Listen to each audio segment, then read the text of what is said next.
Jeskyně Marie Cabrnochová, Ker 1, Jezdecký klub výzkumného ústavu živočišné výroby Úříněves a připraví se poslední dvojice v soutěži ve skoku stupně ZM jeskyně Tereza Míková, Baluka.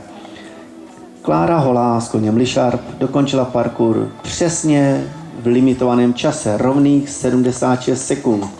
Ale bohužel drobná chyba znamená 4 trestné body a rozdíl času je 0.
A startuje poslední dvojice v této soutěži jeskyně Tereza Míková, Baluka, kus děl společně s určením omezeným kolím.